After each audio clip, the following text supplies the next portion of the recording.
Hello and welcome you all. स्वागत है आप सभी का जीएस सो इजी में। मैं हूं कबीर सर। पिछले 16 वर्षों से आप जैसे अभ्यर्थियों को मार्गदर्शन देने का सौभाग्य प्राप्त हुआ। 2013 में सिलेक्शन हुआ और सिलेक्शन के 10 वर्षों के बाद अपने ज्ञान को, अपने अनुभव को आपके साथ साझा करने के लिए यूट्यूब पर आया हूं। यूट्यूब पर हमारी क्लास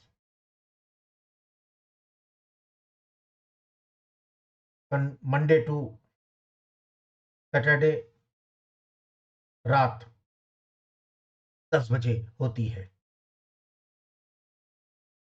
और अभी हम लोग भारत के भूगोल का क्रैश कोर्स चला रहे हैं, जहां आज मंगलवार को सॉइल्स इन इंडिया, भारत में मृदा टॉपिक को पढ़ेंगे, अध्ययन करेंगे। और कल का टॉपिक रहेगा मिनरल्स इन इंडिया, यानी भारत में खनिज। तो चलिए जल्दी से बिना समय गवाए आज के टॉपिक को शुरू करते हैं। इंडियन ज्योग्राफी के क्रैश कोर्स को, सॉइल्स इन इंडिया, भारत में मृदा। भारत एक विशाल देश है, दुनिया का 7वां सबसे बड़ा देश है। और ऐसे में यहां पर भी जलवायु की विविधता, स्थलाकृति की विविधता, diversity in topography and climate is quite common. और इसीलिए भारत में अलग अलग प्रकार की मिट्टियां पाई जाती हैं। तो आइए सबसे पहले हम देखते हैं जलोढ़ मिट्टी, यानी एलुवियल सॉइल को। जलोढ़ मिट्टी एक ट्रांसपोर्टिंग सॉइल है, एक स्थानांतरित मृदा है, जो किसी एजेंट के द्वारा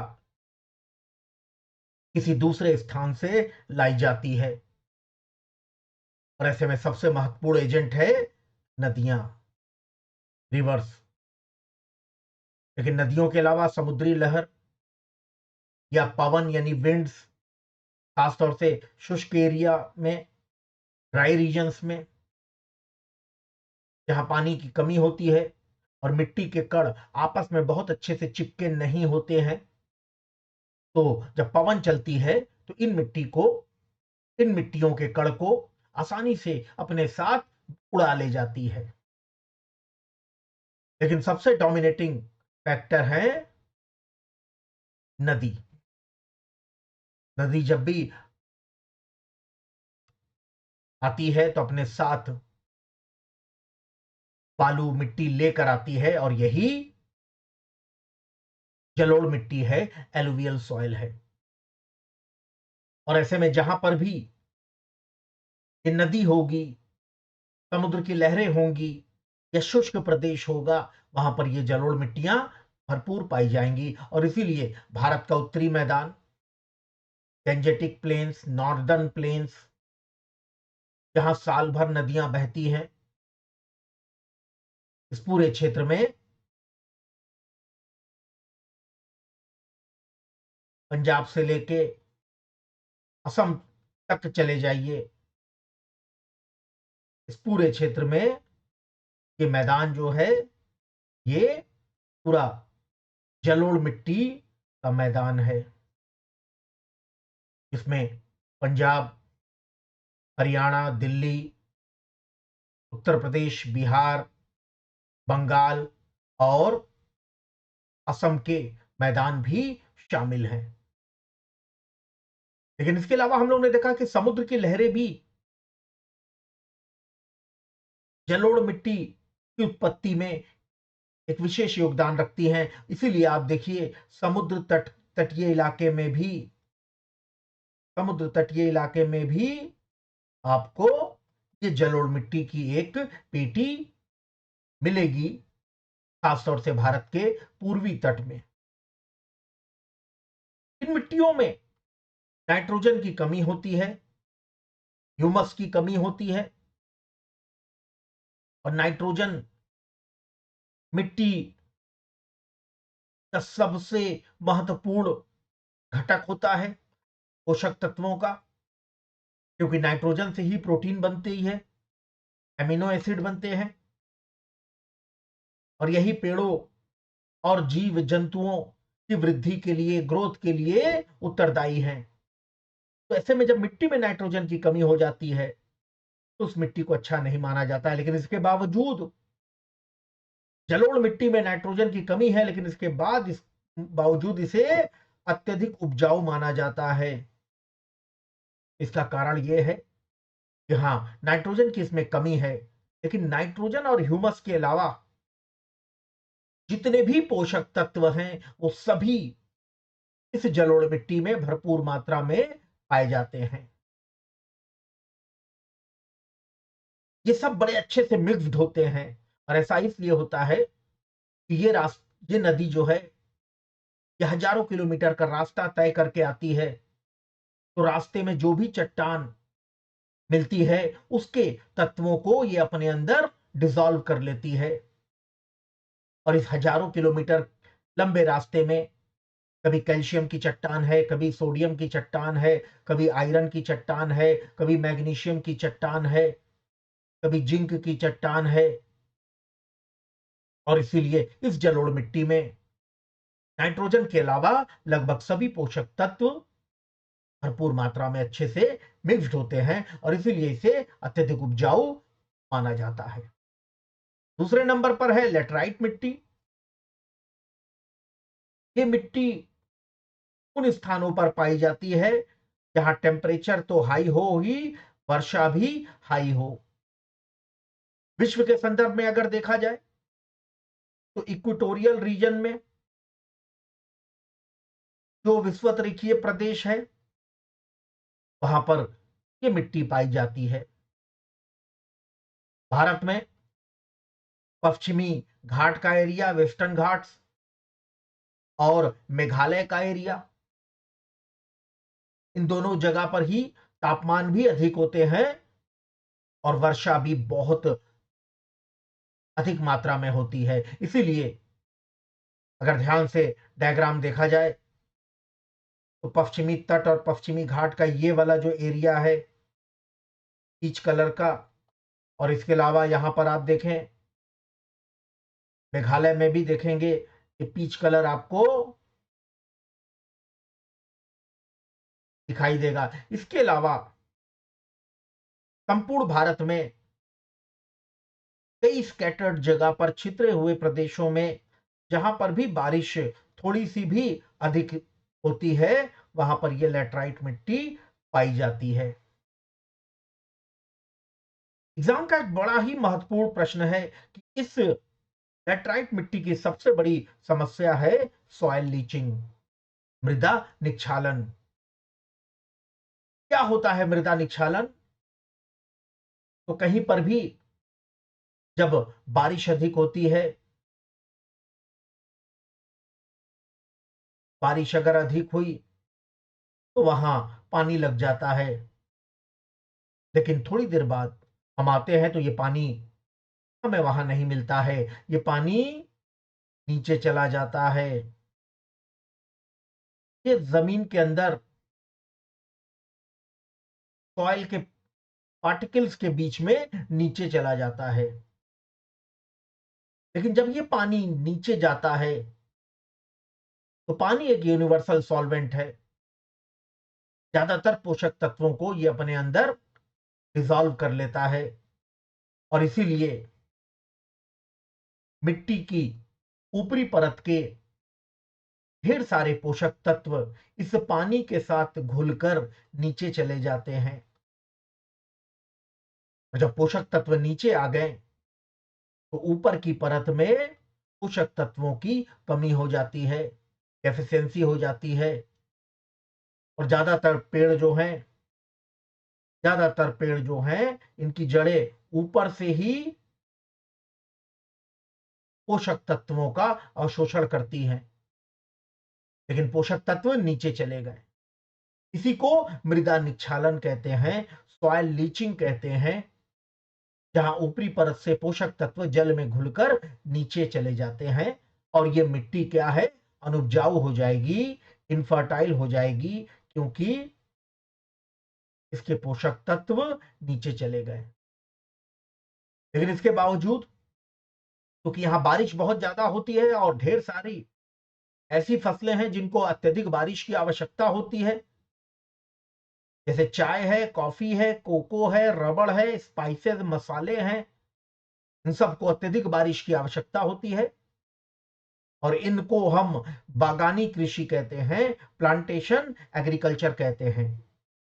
तो यहां एग्जाम का एक बड़ा इंपॉर्टेंट क्वेश्चन है कि इस मिट्टी पर कौन सी खेती होती है, लेटराइट मिट्टी पर, तो याद रखना है प्लांटेशन एग्रीकल्चर या बागानी कृषि होती है, जहां पर चाय, कॉफी, कोको, रबड़, मसाले आदि की बड़ी ही वैज्ञानिक पद्धति से खेती की जाती है। आपके एग्जाम में सबसे ज्यादा काली मिट्टी पूछा है, ब्लैक सॉइल पूछा है, इसे हम रेगुर या रेगुड़ भी कहते हैं। एग्जाम का सबसे फेवरेट, सबसे इंपॉर्टेंट प्रश्न यही है कि इस काली मिट्टी का निर्माण बसाल्टिक लावा से हुआ है। आगे फाउंडेशन कोर्स मंडे से शुरू होगा, 9 अक्टूबर से। तो वहां हम लोग इस पूरे फिजिकल ज्योग्राफी को भी बड़े अच्छे से अध्ययन करेंगे और यहां हम लोग देखेंगे कि लावा दो प्रकार का होता है। अगर लावा में सिलिका की मात्रा 54% से कम है तो वो बेसाल्टिक या क्षारीय या बेसिक लावा कहलाता है, और अगर 63% से अधिक है सिलिका की मात्रा तो वो अम्लीय या ग्रेनेटिक लावा कहलाता है। तो यहां पर सिलिका की मात्रा कम है, अर्थात ये बसाल्टिक लावा है, बेसाल्टिक लावा है, और इसी के क्षय से ये काली मिट्टी का जन्म हुआ। एग्जाम में दो प्रमुख क्वेश्चन भी हैं। अमेरिका के प्रेरीज के मैदान में भी काली मिट्टी पाई जाती है, लेकिन उसका काला रंग उसमें मौजूद अत्यधिक ह्यूमस के कारण है, कार्बनिक पदार्थ के कारण है। लेकिन भारत में जो काली मिट्टी पाई जाती है इसका काला रंग इसमें मौजूद आयरन कंपाउंड के कारण है, लौह तत्व के कारण है, कैटेनिफेरस मैग्नेटाइट। भारत में ये काली मिट्टी मेनली 3 जगह है। महाराष्ट्र में इसे दक्कन का पठार कहते हैं। इसके अलावा मध्य प्रदेश के ये मालवा क्षेत्र में भी पाई जाती है, और गुजरात का जो ये क्षेत्र है इसे सौराष्ट्र कहते हैं, यहां पर भी ये काली मिट्टी पाई जाती है। तो संपूर्ण भारत में 3 स्थान, दक्कन पठार, मालवा पठार और सौराष्ट्र। ये मिट्टी जो है, एग्जाम का सबसे ज्यादा पूछा जाने वाला प्रश्न आ गया, इस मिट्टी पर कपास की खेती होती है और इसीलिए महाराष्ट्र, गुजरात और मध्य प्रदेश कपास उत्पादन में अग्रणी हैं, लीडिंग स्टेट्स हैं। जब ये मिट्टियां सूख जाती हैं, काली मिट्टी, तो इसमें दरारें उत्पन्न हो जाती हैं। लेकिन ये दरारें वरदान है इस मिट्टी के लिए। एग्जाम में पूछा है कि दरार पड़ जाती है, मिट्टी एकदम फट जाती है, तो यह हानिकारक है, लाभदायक है? याद रखना है कि ये लाभदायक है। क्यों लाभदायक है? क्योंकि इन्हीं दरारों से जो वायुमंडल में हम सभी जानते हैं कि 78% क्या है, वायुमंडल में नाइट्रोजन है, और इन्हीं दरारों से जब वायु अंदर जाती है तो अपने साथ नाइट्रोजन को भी ले जाती है, जो बाद में नाइट्रेट्स में कन्वर्ट होते हैं, और ये पेड़ों के लिए, अभी मैंने बताया कि नाइट्रोजन सबसे इंपॉर्टेंट है पेड़ों की वृद्धि के लिए। और इसीलिए एग्जाम का एक और इसमें प्रश्न है कि इस मिट्टी को इसीलिए स्वतः जुताई वाली मिट्टी कहा जाता है, सेल्फ प्लोइंग सॉइल कहा जाता है, क्योंकि इसमें जुताई की जरूरत नहीं है। जुताई का काम ही यही होता है कि वायुमंडल की जो एयर है मिट्टी के कण में मिक्स हो जाए, जिससे मिट्टी में नाइट्रोजन पहुंच जाए। लेकिन इन दरारों की वजह से इस मिट्टी को जुताई की आवश्यकता नहीं है। नेक्स्ट एक और बहुत ही इंपॉर्टेंट आपके एग्जाम के लिए है लाल मिट्टी। संपूर्ण अगर प्रायद्वीपीय भारत को देखें और इस दक्कन के पठार को छोड़ दें, तो आप देखेंगे कि संपूर्ण प्रायद्वीपीय पठार में ये लाल मिट्टी पाई जाती है।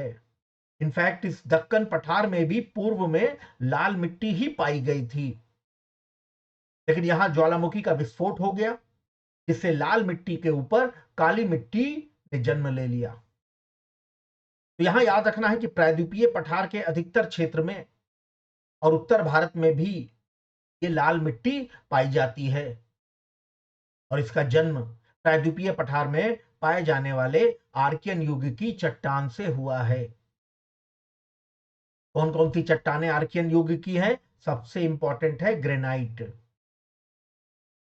ग्रेनाइट के अलावा जो बेसाल्ट भी है, ये सब भी आर्कियन, नीस हो गया, ये सब आर्कियन युग की चट्टानें हैं। और आर्कियन युग क्या है? ये धरती पर सबसे प्राचीनतम चट्टान है, आर्कियन युग की चट्टानें। इसका मतलब हम कह सकते हैं कि लाल मिट्टी जो है ये भारत की प्राचीनतम मिट्टी है। लेकिन अब पूछा है कि इसका रंग लाल क्यों है? तो रक्त का, खून का, ब्लड का रंग लाल क्यों है? क्योंकि उसमें आयरन है, हीमोग्लोबिन में आयरन है। जो आयरन होता है ये लाल रंग को प्रमोट करता है, और इसीलिए क्योंकि इस मिट्टी में आयरन है, तो इसीलिए इस मिट्टी का कलर भी लाल है। कह सकते हैं कि ये एक आयरन रिच सॉइल है।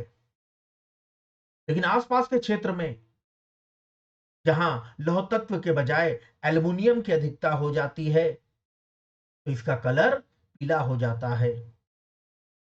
लाल मिट्टी और पीली मिट्टी ये दोनों आसपास के क्षेत्र में ही पाई जाती है। अगर आयरन की मात्रा अधिक हो गई तो कलर लाल हो जाता है, और अगर एल्युमिनियम की मात्रा अधिक हो गई तो कलर इसका पीला हो जाता है। आगे बढ़ते हैं, लेकिन आगे बढ़ने के पहले याद रखना है कि अगर इस इंडियन ज्योग्राफी के क्रैश कोर्स की बाकी क्लासेस भी आपको देखना है जो हो चुकी हैं, तो हमारे चैनल जीएस को इजी को सर्च करके प्लेलिस्ट में जाएं, और प्लेलिस्ट में आपको ढेर सारी क्लासेस मेरी मिलेंगी, और यहीं पर ये क्लास मिलेगी आपको इंडियन ज्योग्राफी की, ये क्रैश कोर्स की प्लेलिस्ट, जहां पर हिमालय, गंगा का मैदान, प्रायद्वीपीय पठार, भारत की नदियां, मानसून, ये सभी क्लासेस मिलेंगी। वैसे याद रखना है कि अगले मंडे से, यानी कि 9 अक्टूबर से हमारा फाउंडेशन कोर्स ज्योग्राफी का शुरू होगा, जिसमें हम लोग ज्योग्राफी थ्योरी को पहले चैप्टर से पढ़ेंगे। और ये क्लास लगभग 90 क्लासेस की एक पूरी सीरीज होगी। इतना विस्तृत सीरीज आज तक यूट्यूब में कभी भी आपको नहीं पढ़ाया गया होगा।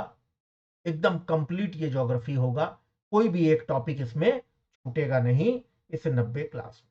ठीक है, तो ये 9 अक्टूबर यानी कि मंडे से शुरू होगा। पहला टॉपिक ब्रह्मांड होगा, और उसी के बाद धीमे धीमे हम लोग सारे टॉपिक्स। अब आते हैं लवणीय मृदा, सलाइन सॉइल। जब मिट्टी में नमक की मात्रा बढ़ जाती है तो ऐसी मिट्टी को लवणीय मिट्टी कहा जाता है।